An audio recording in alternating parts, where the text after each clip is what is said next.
Hermanos y hermanas, la bendición de Dios sea con cada uno de nosotros.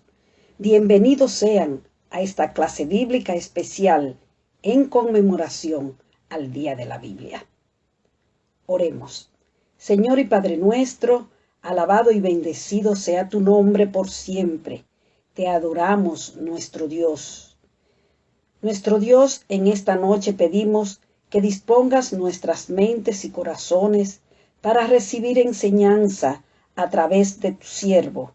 En el nombre de Jesús oramos y te damos gracias. Amén.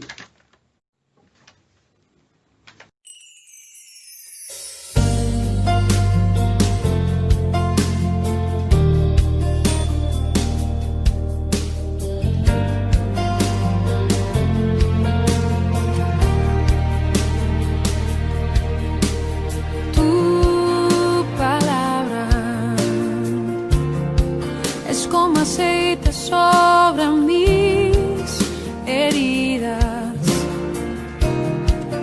es el agua en el desierto y el calor en el invierno. Tu palabra es la voz que me habla en la mañana. Es mi consejo cada día y en las pruebas quien me guía. Podría estar perdido como un náufrago en el mar y aún perderlo todo hasta el aliento. Podría estar hambriento como un niño sin hogar, pero yo sé que tu palabra siempre a mí me sostendrá.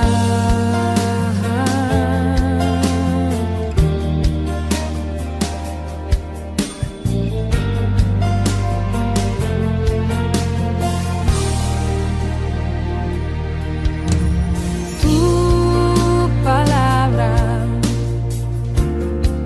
es como dulce miel para mis labios,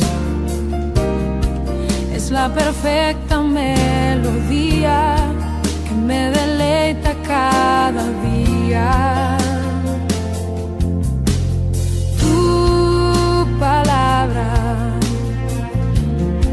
es mi refugio en medio de las pruebas. La tristeza es mi alegría y en soledad mi compañía. Podría estar perdido como un náufrago en el mar y aún perderlo todo hasta el aliento. Podría estar hambriento como un niño sin hogar, pero yo sé que tu palabra siempre a mí.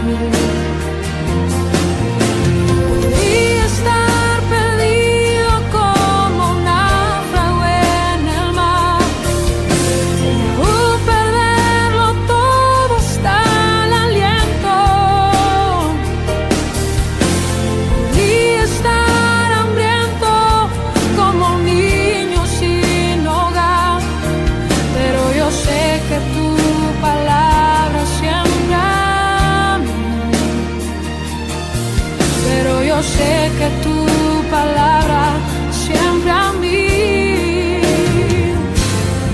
Pero yo sé que tu palabra siempre a mí me sostendrá.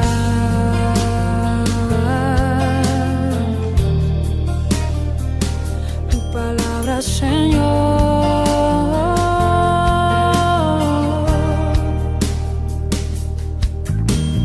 Tu palabra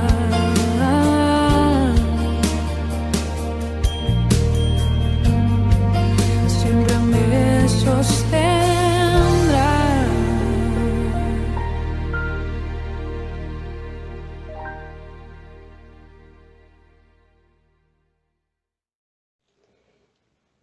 La lectura bíblica la encontramos en Josué 1:8 y dice así la palabra de Dios. Estemos atentos para ver qué aprendemos a través de ella. Nunca se apartará de tu boca este libro de la ley, sino que de día y de noche meditarás en él, para que guardes y hagas conforme a todo lo que en él está escrito, porque entonces harás prosperar tu camino y todo te saldrá bien. El Señor bendiga su santa y bendita palabra. Tendremos un comentario sobre lo que nos dice aquí el profeta. Hermanos, como dice nuestro lema, la palabra de Dios es viva y eficaz y penetra hasta los tuétanos de los huesos. Nunca aparte de ti este libro. Léelo, medítalo de día y de noche, y vive conformes a sus enseñanzas, para que ella sea lámpara a tus pies y lumbrera a tu camino, y sea dulce como la miel. Que este libro siempre te acompañe en la guía, porque Él es la guía de nuestras vidas.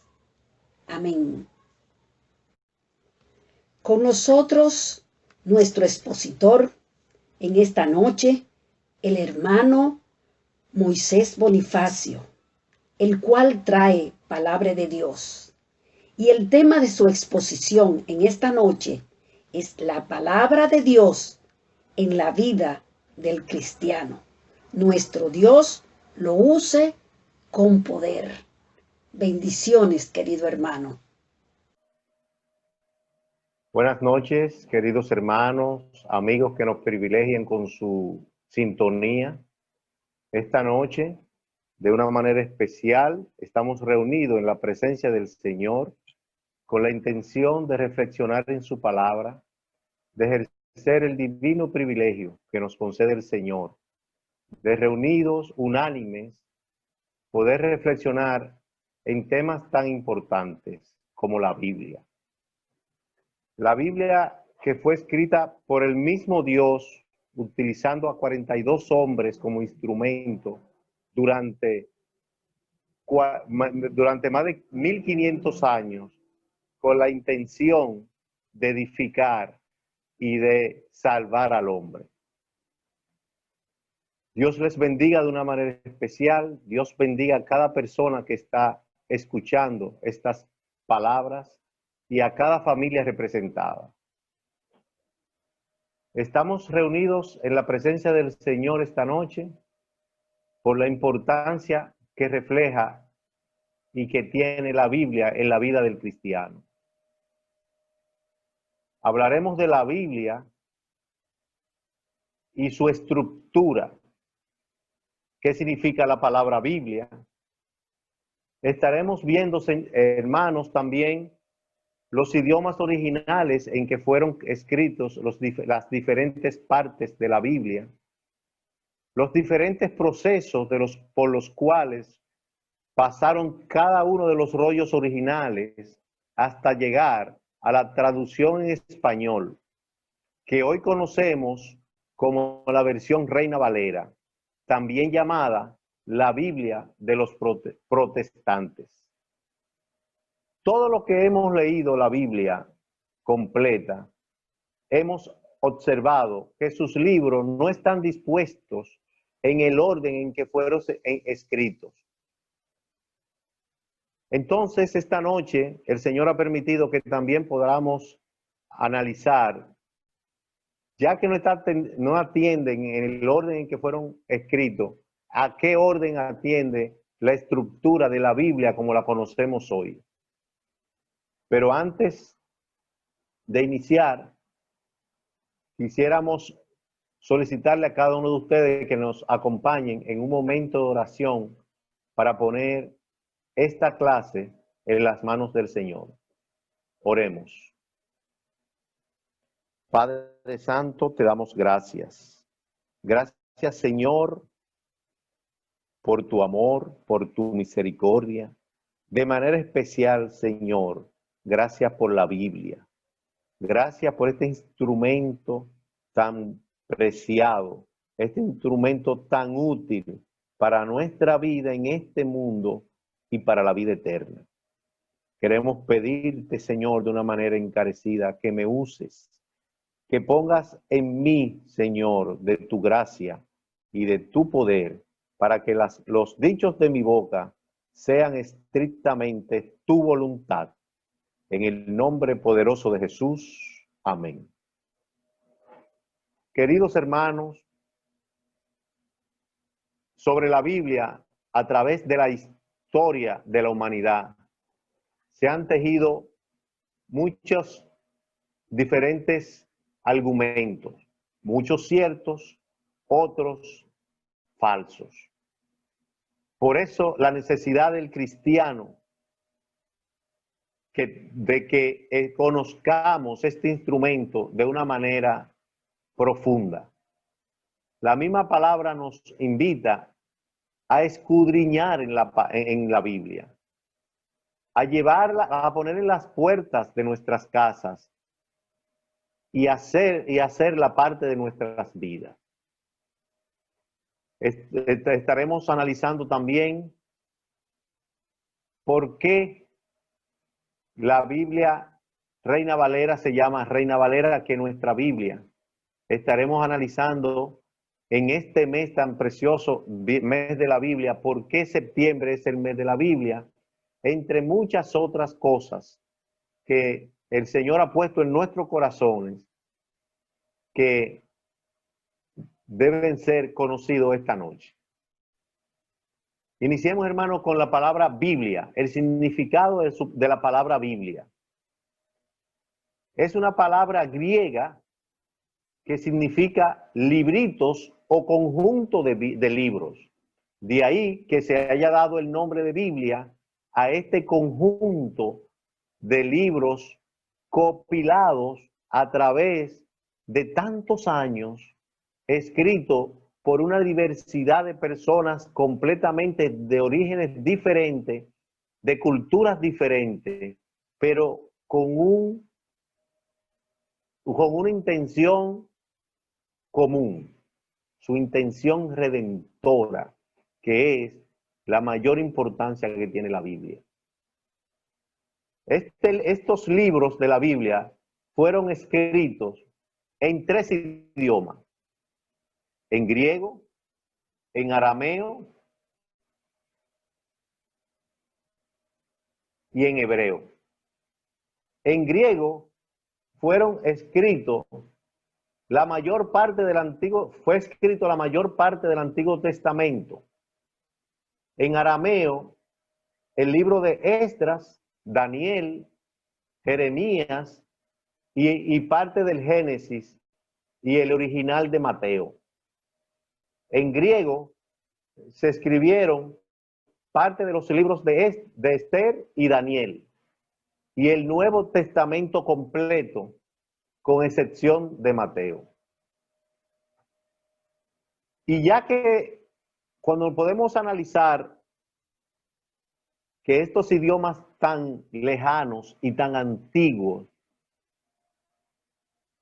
cómo ha venido haciendo el proceso en el que Dios nos ha bendecido con tener la Biblia traducida en más de 3,000 idiomas, dentro de los cuales se cuenta con el idioma español.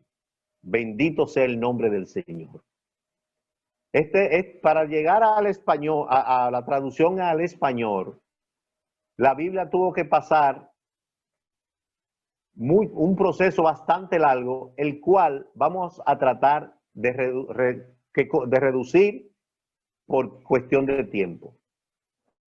El primer proceso, hermanos y hermanas que me escuchan, fue el proceso de la Septuaginta. Se llamó Septuaginta a una traducción que hicieron 70 eruditos del idioma original, que era el hebreo, al griego.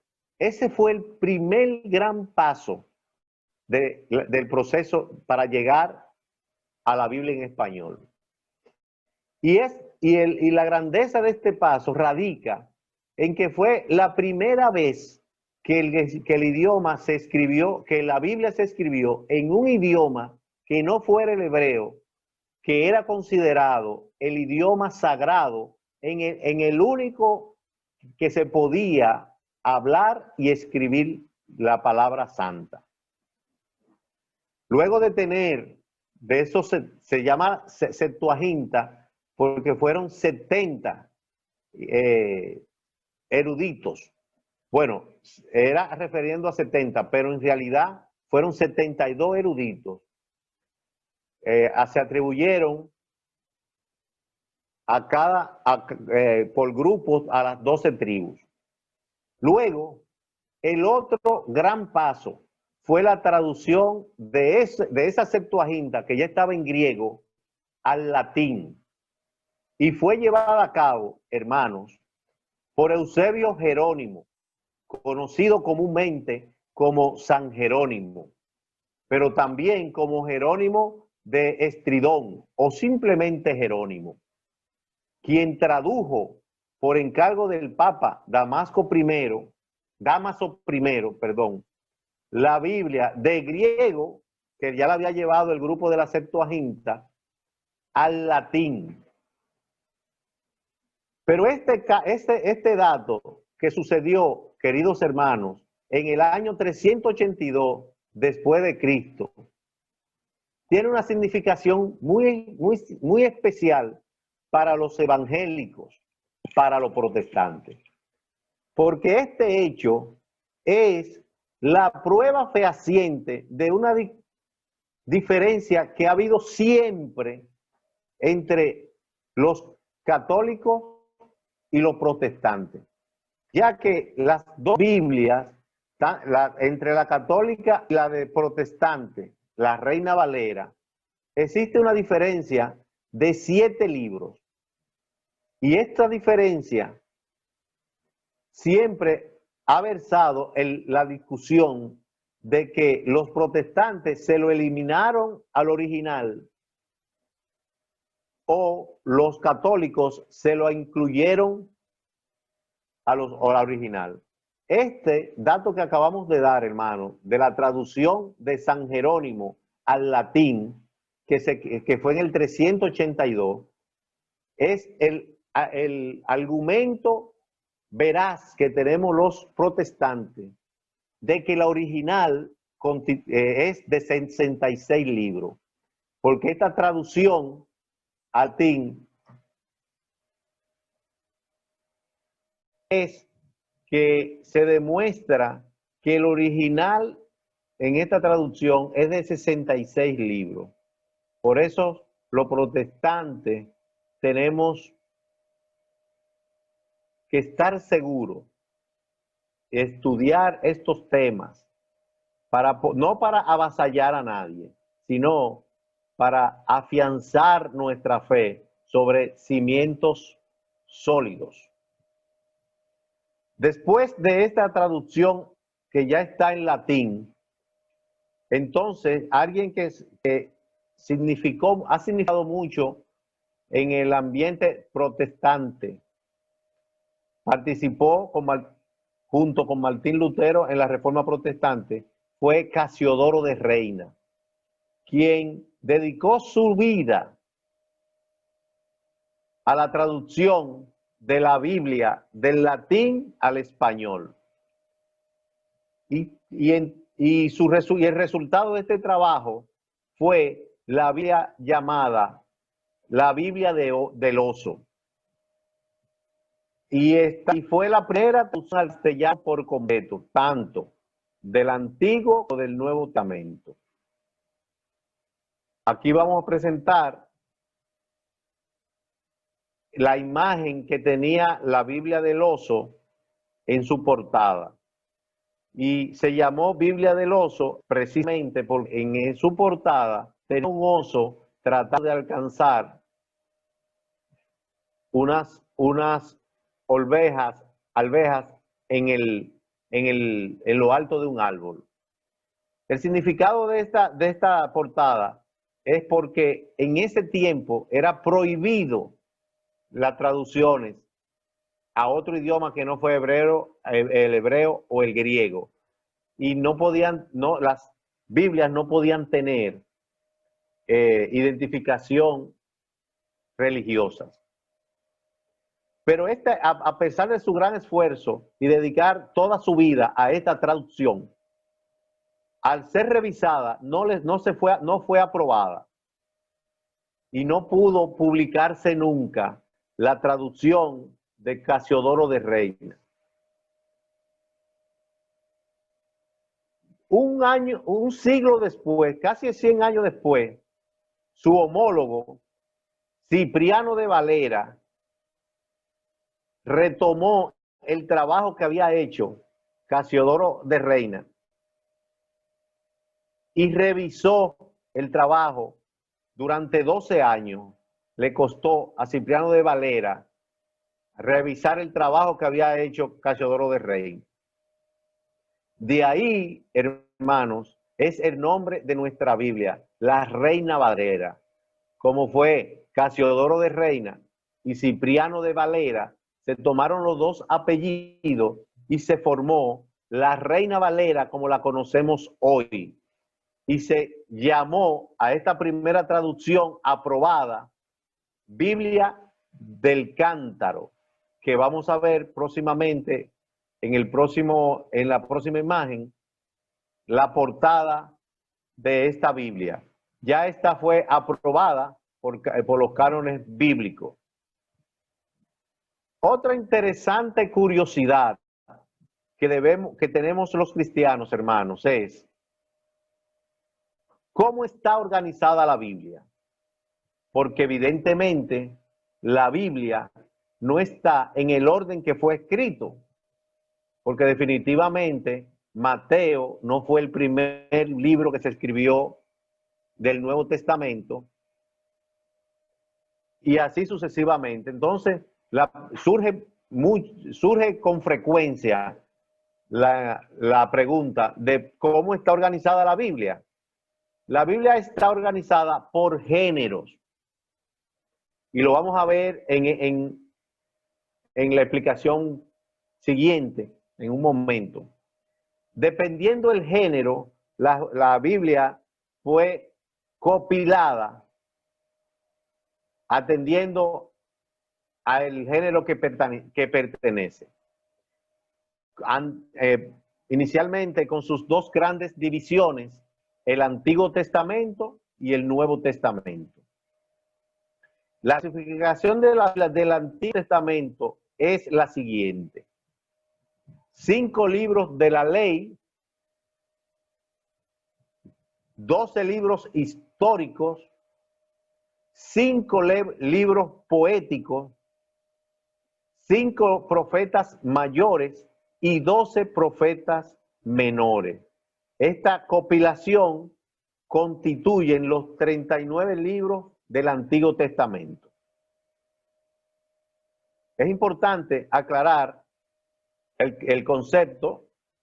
El nombre de cada grupo se explica por sí solo.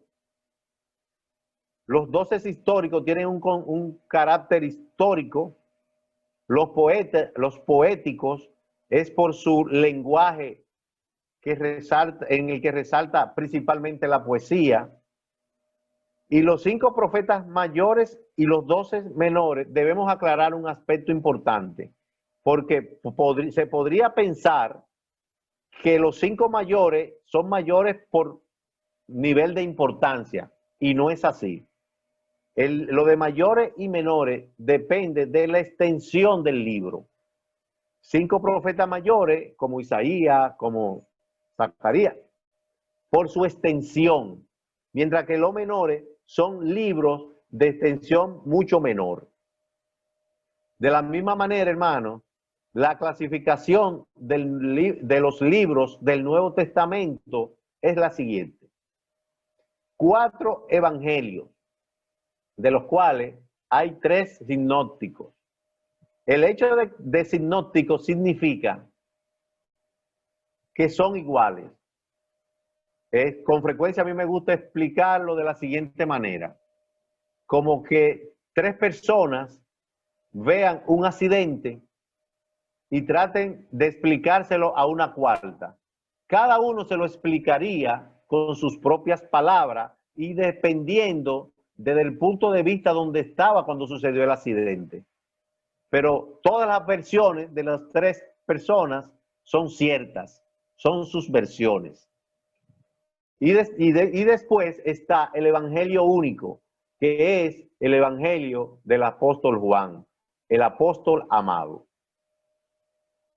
Después están las 13 cartas paulinas, escritas, hermanos, por alguien que es una demostración del poder redentor del Señor.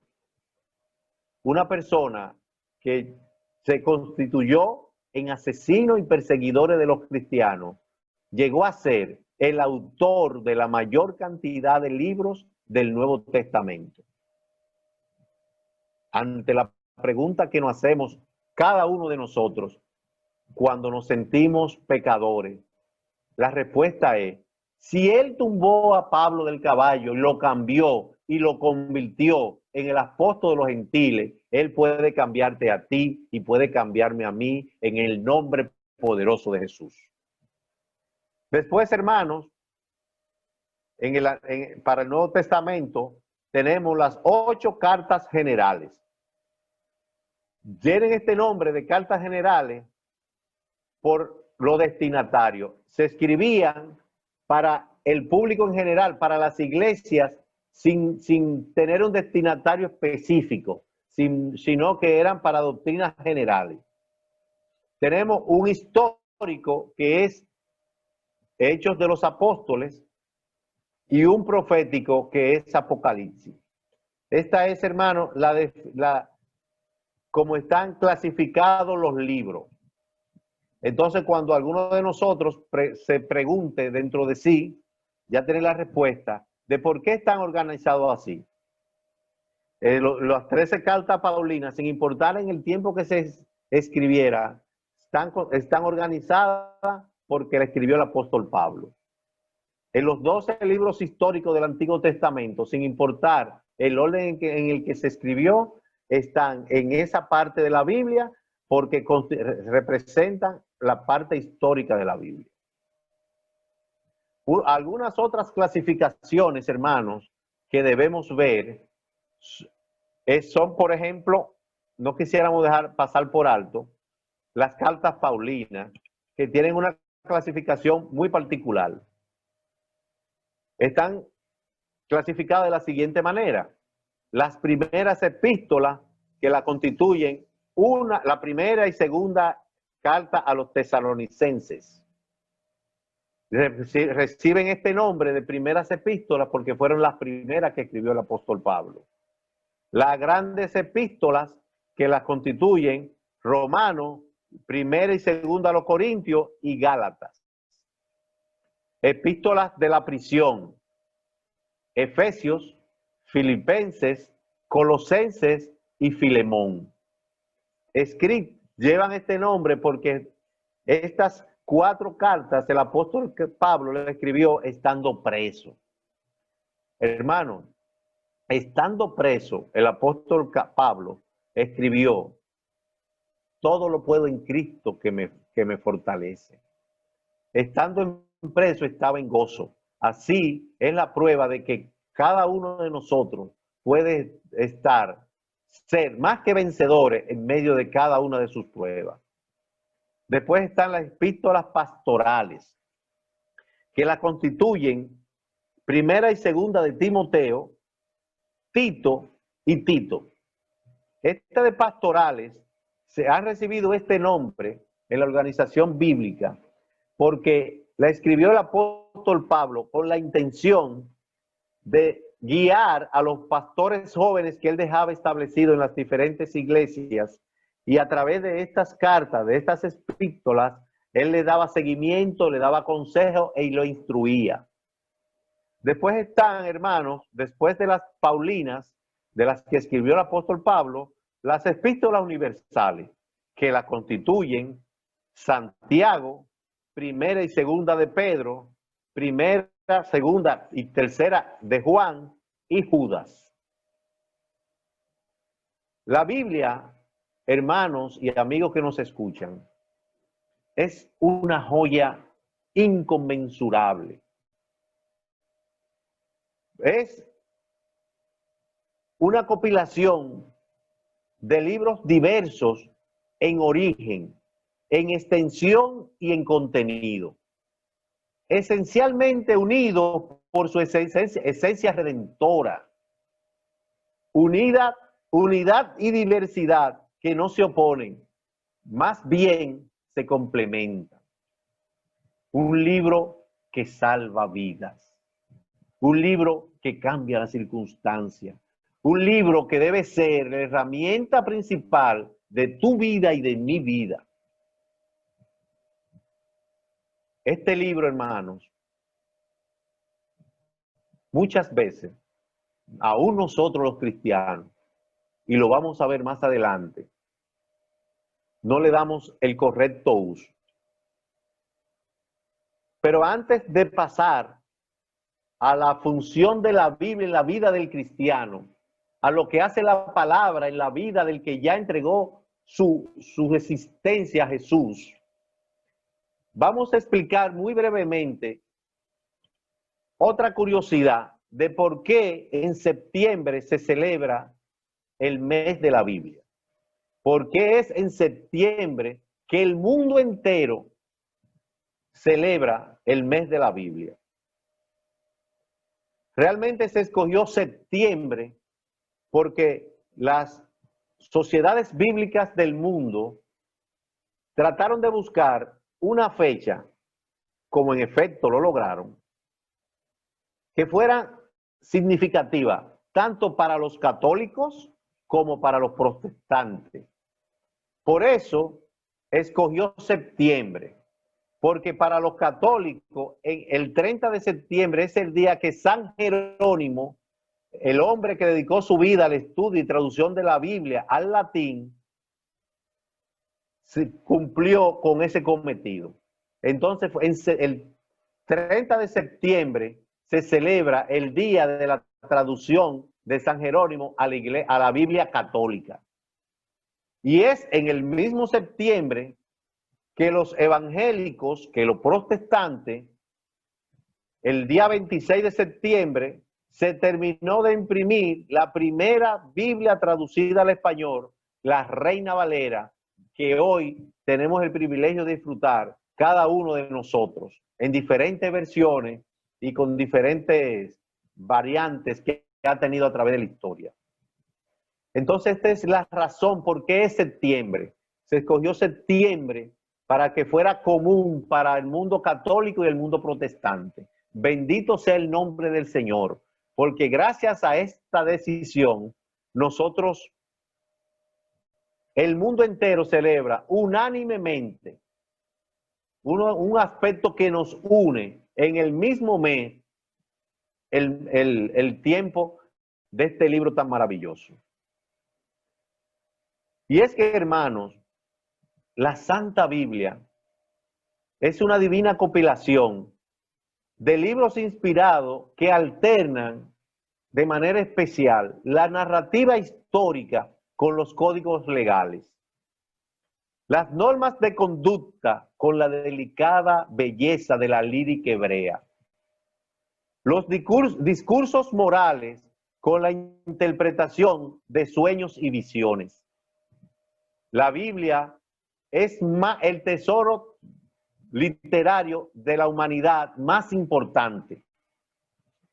Pero el principal valor de la Biblia no es este, porque definitivamente sí lo es. Es el principal tesoro literario, el principal tesoro cultural, el principal tesoro histórico, la comprobación más importante de la geografía. Pero la real importancia de la Biblia es que es su poder redentor, que es el libro que habla de su autor, de Dios, y que da vida y de que Dios es el autor de todo cuanto existe. Pero además no, es el libro que nos habla que no es un Dios insensible, oculto en su divinidad y ajeno de las problemáticas de las personas. No es un Dios, queridos hermanos, que está en la acera del frente, viendo desde su grandeza sobre tus problemas, viendo cómo tú resuelves tus problemas. Es un Dios que está contigo, es un Dios que te acompaña, que te promete en este libro que nunca te abandonará, que siempre estará contigo.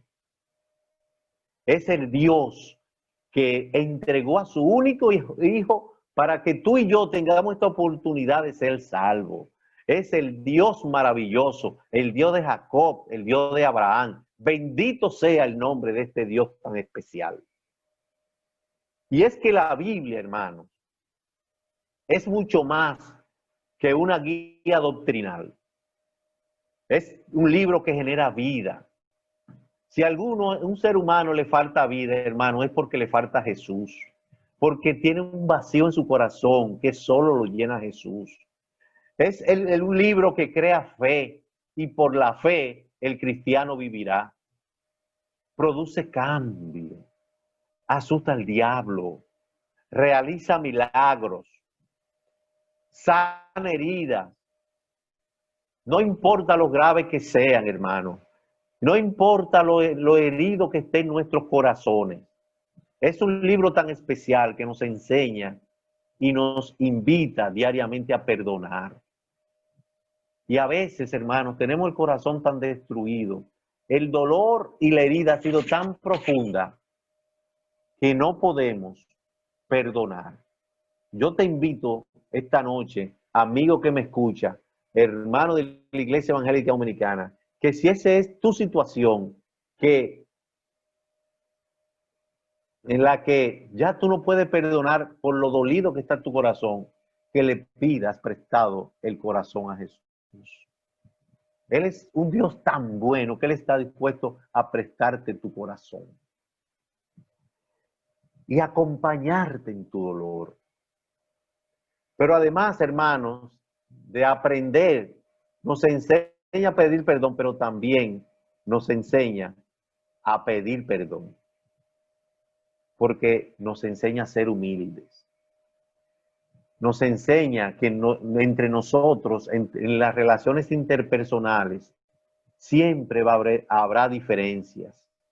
Pero si nosotros nos apoyamos a través de la Biblia y de la oración, en una relación íntima y personal con el Señor, siempre saldremos victoriosos. Muy probablemente no saldremos victoriosos a nuestra manera, pero sí a la manera de quien te creó, sí a la manera de quien importa, el dueño del cielo y de la tierra, el dueño de todo, que es Dios. Pero además de hacernos humildes como para perdonar y pedir perdón, edifica nuestro carácter, hermanos. Y a mí siempre me llama la atención esta palabra de carácter por la diferencia que tiene, hermano. Todo lo que los demás ven de ti es tu personalidad y tu imagen. Pero lo que cada uno de nosotros es cuando está solo es nuestro carácter. Y lo único que edifica nuestro carácter es una relación íntima con el Señor. Y esta relación íntima con el Señor imprescindiblemente se hace a través de una amistad íntima. Y esta amistad se logra con el estudio de la palabra y una oración a la manera de Jesús. Pero además, hermanos, transforma las circunstancias. Porque entendemos, sin importar lo que esté pasando a nuestro alrededor, entendemos las tres verdades más importantes para nuestras vidas. La primera es que todo es parte de un plan. Cuando lo clavaron en una cruz, era parte del mismo plan. Cuando a Daniel lo tiraron en el calabozo, en la jaula de los leones, era el mismo plan. Cuando el apóstol Pablo naufragó 2 veces, es el mismo plan. Cuando tus finanzas están con problemas, es el mismo plan. Cuando tu salud, como la de Job, se ve menguada, es el mismo plan del Señor. Pero como Job, yo te invito a que digas, el Señor dio, el Señor quitó, bendito sea el nombre del Señor. Y esto solo se puede cuando como Job tú estás fortalecido en una relación con Dios. También imparte alegría, y más que alegría, gozo en medio de la tormenta, sin importar las circunstancias. Tú puedes confiar tu vida a cualquier otra cosa, pero cualquier otra cosa siempre existirá la posibilidad de que te falle. La única roca inconmovible que nunca te fallará es el Dios Todopoderoso, el Dios de Abraham, de Jacob, el Dios de cada uno de nosotros. Además, hermano, una relación íntima con Dios supera la adversidad, derrota la tentación.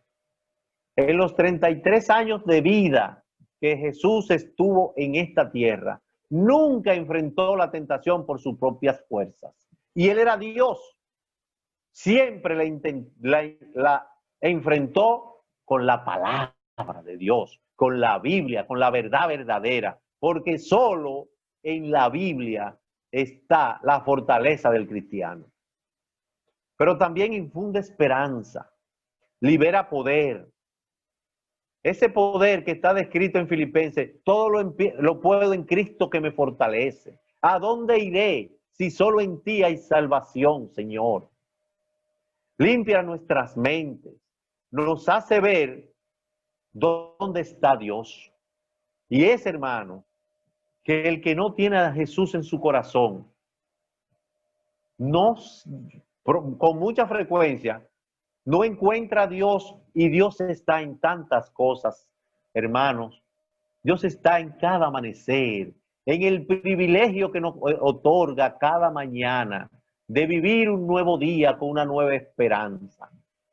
En cada oportunidad que el Señor nos regala de hacer un buen trabajo, de servir a los demás, de respetar a nuestra pareja, de respetar a nuestro jefe, de respetar a nuestras autoridades. En cada uno de esos detalles está un Dios poderoso, el Dios de las cosas sencillas para engrandecerte.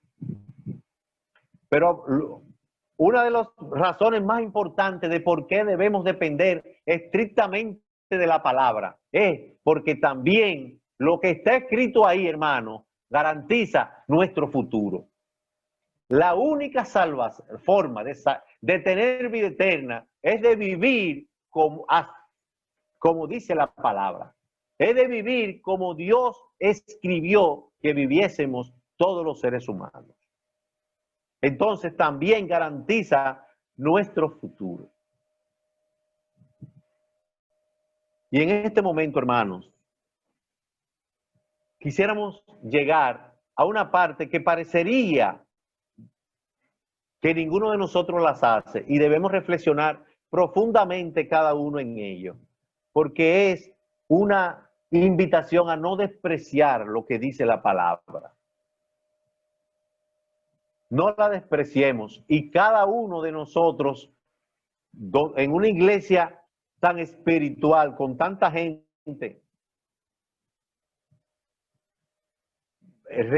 cristiano de verdad, que lo sabemos, bendito el nombre del Señor por eso, a su nombre sea la gloria. Pero con mucha frecuencia en nuestro diario vivir menospreciamos la palabra. La menospreciamos, hermano, cuando vivimos al margen de ella. Cuando vivimos con nuestras propias fuerzas. Hermanos, a veces tenemos una situación y solicitamos un préstamo al banco y oramos en la noche, y en la mañana cogemos para un amigo para que nos gestione el préstamo. Hermano, por la fe el cristiano vivirá. Menospreciamos la palabra, hermano, cuando nos pasan días y días y no la leemos. Cuando la leemos por religiosidad, en todos estos detalles, hermano, menospreciamos la palabra. Cuando no valoramos, hermano, las cosas que tenemos. Y es que nosotros somos tan ricos. Dios nos hizo ricos. Dios nos hizo poderosamente ricos. En los detalles está nuestra riqueza. En nuestros empleos, hermanos. Cuando nosotros no valoramos nuestros empleos, vivimos tan pendientes de lo que no tenemos, perdón, que por eso no valoramos lo que tenemos, porque estamos muy pendientes de lo que no tenemos. Nuestras familias, hermanos, nuestras parejas, con tanta frecuencia criticamos tanto a nuestras parejas. Queridos hermanos y hermanas, en un mundo que hay tanta gente llorando soledad, y nosotros muchas veces no menospreciamos la bendición del Señor de poder vivir en una relación de pareja espiritual. Menospreciamos la palabra, hermanos, cuando no reconocemos los privilegios de parte de Dios, lo privilegiados que somos. Hermanos, nuestra salud es un privilegio inconmensurable.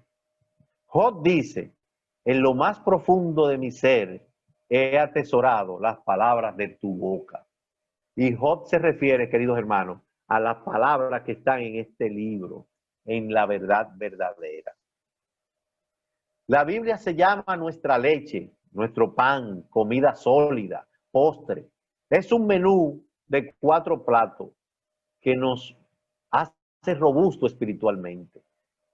La necesidad de la Biblia es una necesidad imperiosa de cada uno de nosotros. Hermanos, una Biblia en una repisa no tiene ningún valor. Los impíos la ponen en una repisa y la abren en el Salmo 23.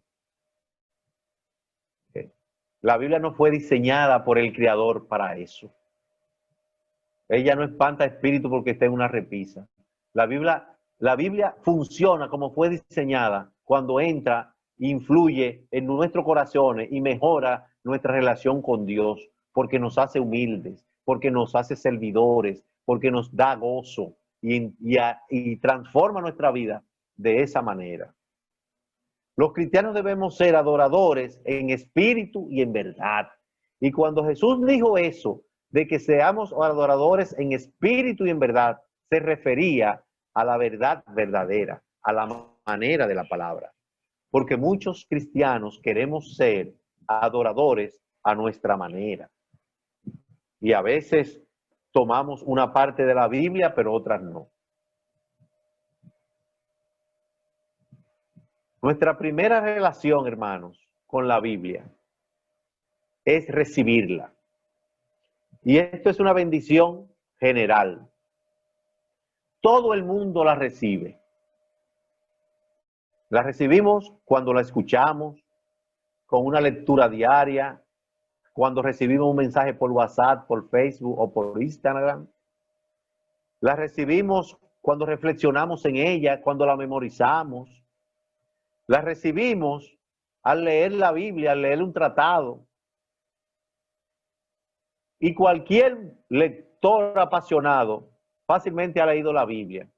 Pero con recibirla, hermanos, no hay transformación. Con solo recibirla, no hay transformación. Recibirla es una responsabilidad de todos, pero no es como la Biblia funciona. La historia nos enseña que Hitler siempre leía la Biblia y cometió uno de los crímenes más abominables de la humanidad, Adolfo Hitler. Su efecto redentor sucede cuando permanecemos en ella. Y para este efecto, hermano, yo quiero compartir con ustedes una lectura que se encuentra en el libro de San Juan, del apóstol Juan, el apóstol amado. Y está en el capítulo 8, versículo 31. La Reina Valera lo titula, La verdad nos hará libre. Y estaré leyendo en una versión del año 60 y a partir del versículo 31. Dijo entonces Jesús a los judíos que habían creído en él, si vosotros permaneciereis en mi palabra, seréis verdaderamente mis discípulos y conoceréis la verdad y la verdad os hará libre. Bendito sea el nombre del Señor. Bendita sea su palabra. Hermanos, si permanecierais en mi palabra, porque solo con recibirla no transformamos nuestras vidas. Para permanecer en su palabra, hay muchos aspectos, pero esta noche por cuestión de tiempo solo veremos 3. El primer aspecto, hermanos, es aceptar su autoridad. Con mucha frecuencia, hermanos, nosotros leemos la Biblia y decimos, sí, yo este aspecto bíblico yo lo voy a obedecer, pero aquel no. Alguien me dijo, cuando ante una invitación que yo le hice a visitar la cárcel, me dijo, no, yo, hermano, esa parte, yo no me atrevo, yo esa parte no la puedo obedecer. Pero el carácter de autoridad de la Biblia, hermanos, cuando hablamos de autoridad, es que es obligatorio, es que es un mandato. Cuando el Señor dice que seas humilde, que trates a los demás como tú quieres que te traten, que trates a los demás como si fuesen tu superior. Cuando el Señor dice que cuando te pidan que camines 1 milla, vayas con él 2, que cuando te afecten una mejilla, que le ponga la otra. No es si tú quieres. Es la única forma de ser verdaderamente sus discípulos. Es seguir los lineamientos bíblicos con carácter de autoridad. Con mucha frecuencia, hermano, nosotros seguimos carácter de autoridad equivocados. Y veremos algunos rápidamente. Los caracteres de autoridad que seguimos son los culturales, porque todo lo hacen, y mucha gente tiene relaciones matrimoniales, prematrimoniales, porque todo lo hacen, y mucha gente acepta un soborno porque todo lo hacen, porque es la tradición, por la razón, porque me parecía lógico, o por emoción. Sentí que era lo correcto. Pero hermanos, cada uno de estos factores de autoridad son factores equivocados. El único factor de autoridad que es seguro y que es verdadero es el que da el único Dios verdadero, que es la palabra de Dios. Permanecer en su palabra, como dijo Jesús, conlleva asimilar su verdad. Es el segundo aspecto, hermano. No basta con creer superficialmente en la Biblia. Como diríamos en dominicano, como por arribita. Debo hacer de la Biblia mi manual de conducta. Convertir sus preceptos en un estilo de vida. Que mi vida sea un ejemplo de adoración. Mi adoración es un estilo de vida. No basta con solo asimilar algunas cosas. Tratar a los demás como tú quieres ser tratado. Esposas, estar sujetas a su marido en todo, dice el Señor. Maridos, tratar a sus esposas como copa de cristal frágil. En toda esta grandeza solo hay verdad y amor. Pero digo, ahora agrego, hermanos, además es la única forma de ser feliz. La diferencia entre un hombre con Dios en su corazón y sin él es que el que no tiene a Dios en su corazón siempre necesita algo más para ser feliz. El hombre que tiene a Dios en su corazón siempre necesita menos para ser feliz.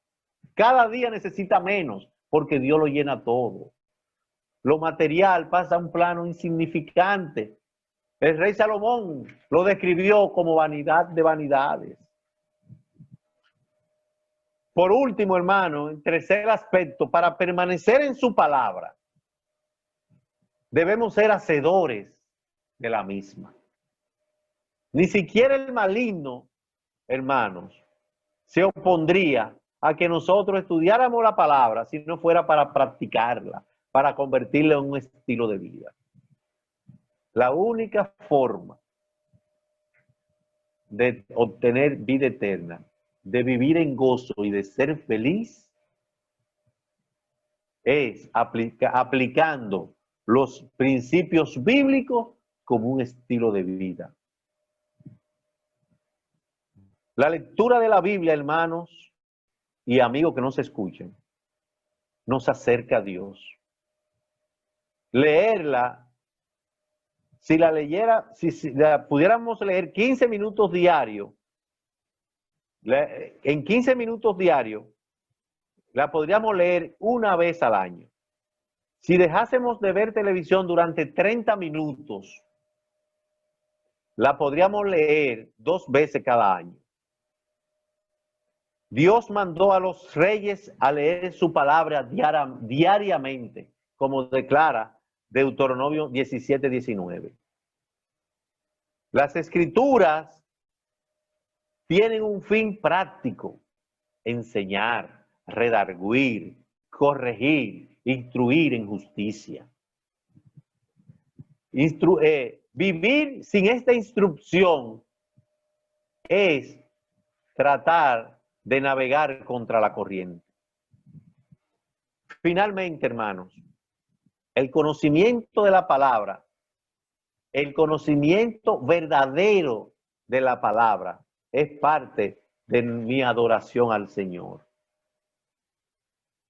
Una adoración que está descrita en Marcos 12:30. Y amarás a Jehová tu Dios de todo tu corazón, de toda tu alma y con todas tus fuerzas.